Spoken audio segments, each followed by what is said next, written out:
சுட சுட எக் மசாலா தோசை சூப்பராக வீட்லேயே எப்படி செய்யலான்னு பார்க்கலாமா? ரோட்டு கடை ஸ்டைலில்.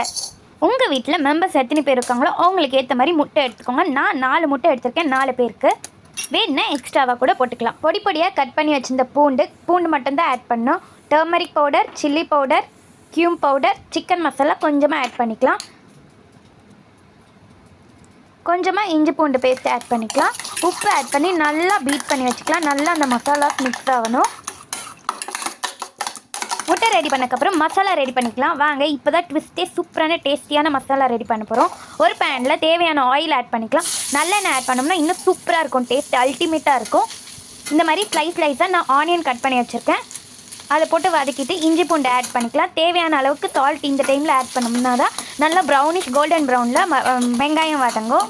அண்ட் இது கூட நம்ம இட்லி பொடி எந்த மசாலா வேணாலும் ஆட் பண்ணிக்கலாம். வீட்டில் அரைச்ச இட்லி பொடி கூட ஆட் பண்ணிக்கலாம். சூப்பர் டேஸ்ட்டாக இருக்கும். நீங்கள் டேரெக்டாக தோசையில் போடணுன்னு அவசியம் இல்லை. இந்த மசாலா ரெடி பண்ணும் போது இட்லி பொடி ஆட் பண்ணணும். இதுதான் சூப்பர் சீக்ரெட்டு.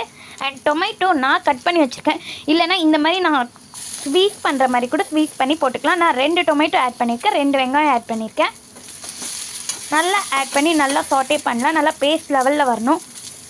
அண்ட் உங்களுக்கு காரம் பத்தலைன்னா இது கூட கொஞ்சமாக பெப்பர் பவுடர் ஆட் பண்ணிக்கலாம். அண்ட் தேவையான அளவுக்கு தண்ணி ஆட் பண்ணிக்கலாம். நல்லா அந்த பேஸ்ட் ஃபுல்லாக இட்லி பொடி மிக்ஸ் ஆகணும்.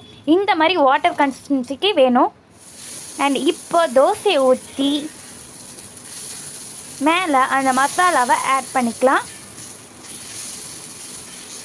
சுட சுட நம்ம ரெடி பண்ண மசாலாவை ஆட் பண்ணும்போது அவ்வளோ சூப்பராக இருக்கும்.